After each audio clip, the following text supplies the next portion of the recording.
Hello and welcome to the first session of my lecture about bending members.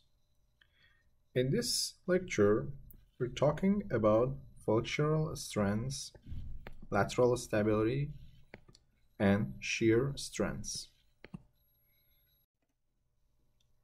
References for bending members. First reference is your textbook chapter 5. S16, which is the Canadian code for designing steel structures. In S16, clause 11 talks about classification of sections. Clause 13.1 talks about resistance factor. As you remember, resistance should be lower than load. Resistance is a function of phi, which is the resistance factor, and should be lower than 1. Clause 13.5 and 13.6 talk about moment resistance. Clause 13.4 talks about shear resistance. Clause 6.1 talks about deflection for serviceability. And in your handbook, Part 5, there are tables. We are going to use them to design bending members. Flexural members. Flexural members are those members having loads directed perpendicular to the longitudinal axis. Longitudinal axis, and the loads perpendicular to the longitudinal axis. And these loads carried through the member to their support points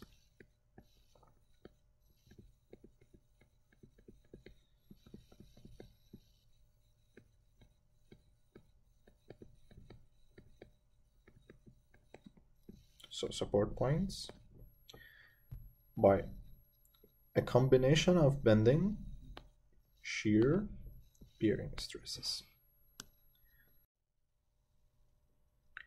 In flexural members, deflection criteria is also considered. So when you have a member, for example, simply supported, and there is a load at UDL acting on this beam, deflection could be a limit to the moment capacity.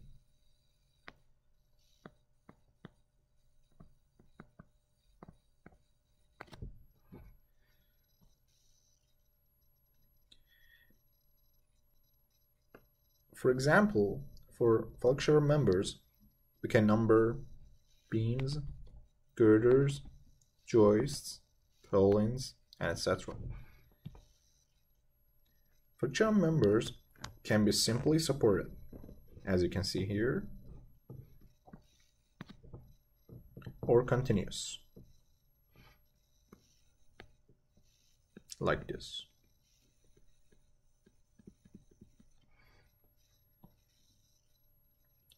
And support conditions can be fixed, pin, puller, free, and spring.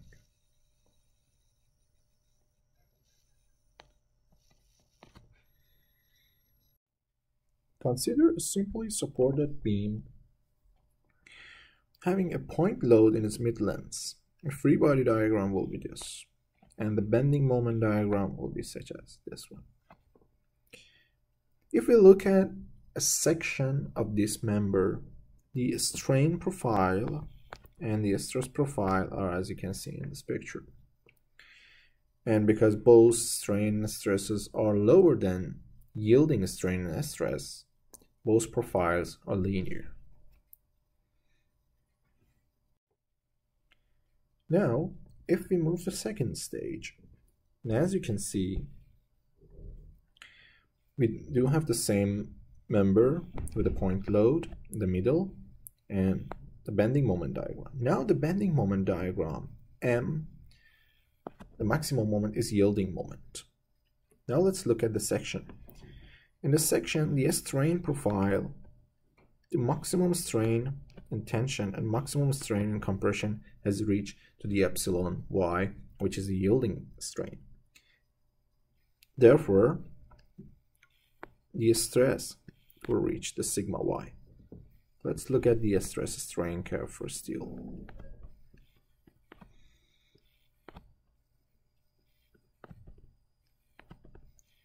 As you can see, we don't consider the strain hardening here. So this point is epsilon y, and this point is Fy.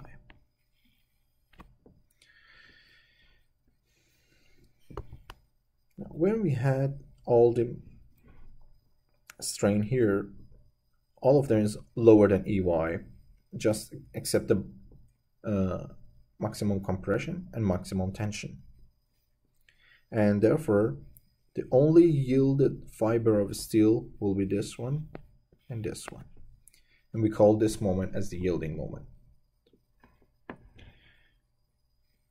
We calculate the stress on a bending member in a strength of material, if you remember, with this formula.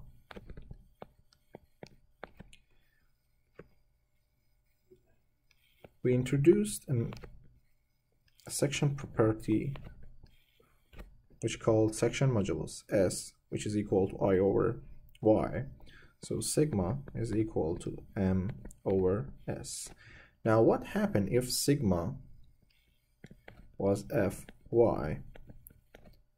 The corresponding moment will be the yielding moment over S. So yielding moment of a section is equal to section modulus times yielding stress.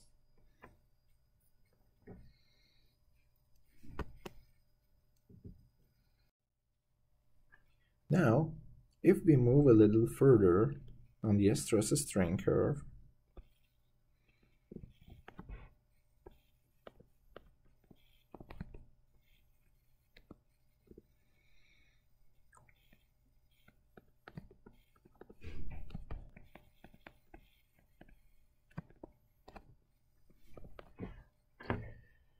we will have the plastic moment. But when we increase the point load in this section, the strain curve, the strain profile is like this. So the strain will be increased. Strain will be increased in this after. And what for the stress profile? What will happen when it reached the sigma, or sorry, Fy, which is the yielding strain of steel? It won't be linear anymore because sigma cannot be more than Fy. Therefore, it's going to be like this instead of being like this.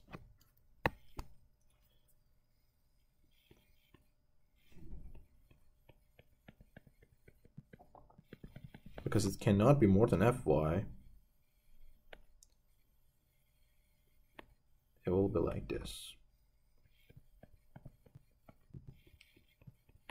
But what will happen until the entire section yielded? We will have a stress profile like this.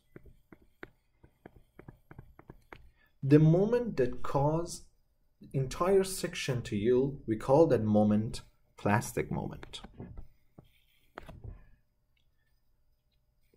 Plastic moment is equal to Z times Fy. Z is a plastic section modulus. It's another property of a section. As with the column, it is critical to prevent local failure for compression flange too. For example, buckling out of plane at a stress level less than Fy, and we don't want that to happen. And it can be done by limiting the width to thickness ratio of various components like flanges, beams, etc. The unsupported length of the compression flange and stiffness of the web will also have an effect on the bending resistance.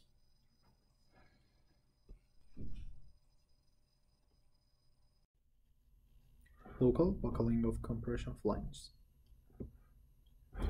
Although the compression flange and column both experience compressive forces, column have loads on their ends producing forces, where flange experience forces from shear flow between the web and the flange.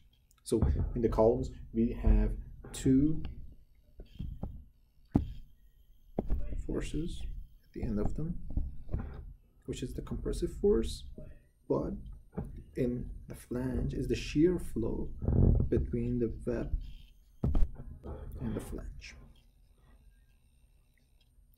The difference results in different modes of failure between two. For columns, the local failure mode was buckling, but for compression flange, the local failure mode is the twisting motion of the flange together with rotation of the web plate, as you can see here. So the local failure in column are different than the beams. Section class. The class of section will be limited to the lowest class of the individual section that makes up a member. So for example, if you have a member which flanges are class 2 and web is class 1,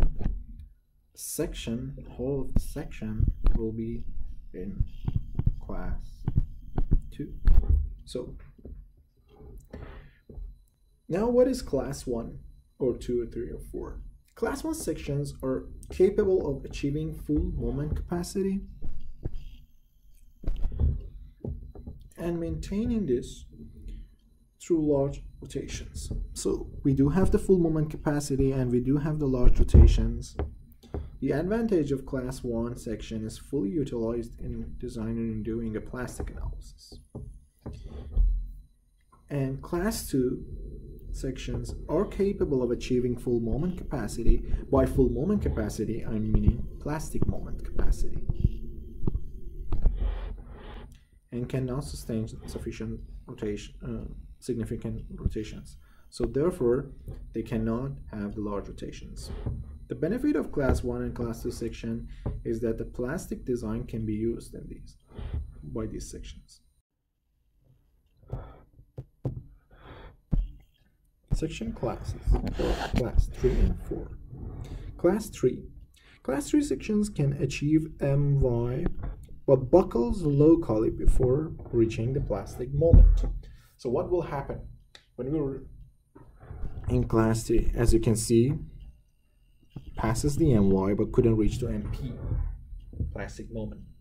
That's because after the yielding, it will locally buckle and more of the section will yield. So we will lose area of the section and then the moment capacity will drop. So we won't achieve the plastic moment capacity of the section. And that's exactly what will happen in class 4. Class 4 section will buckle locally before reaching the yield moment.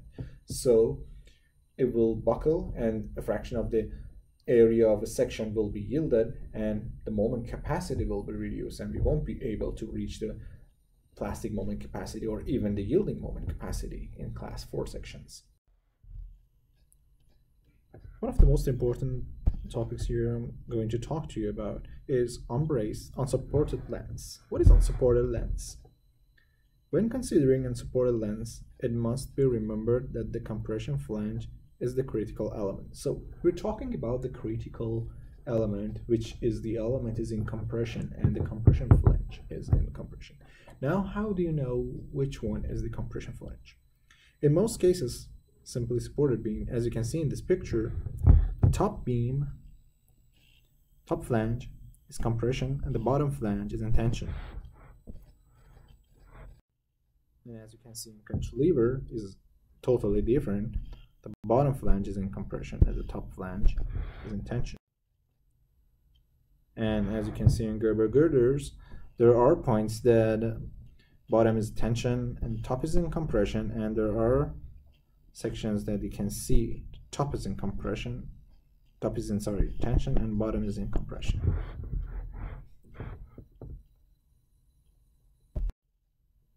There are some examples on of the unsupported lens, as you can see here. If we have the compression flange fully into concrete like this, or as you can see here, we integrated with concrete, the unsupported lens will be 0. But what about if we have the spacing between the lines of the webs? So for example, if it is like that, so it would be the lines, spacing between the lines of the webs, or in this case exactly the same if we have a beam like that here. This lens will be the LU, which is the spacing between the beam, and that can happen for these two cases as well. Thank you for listening to session 1 of this lecture. Please comment or email if you have any question.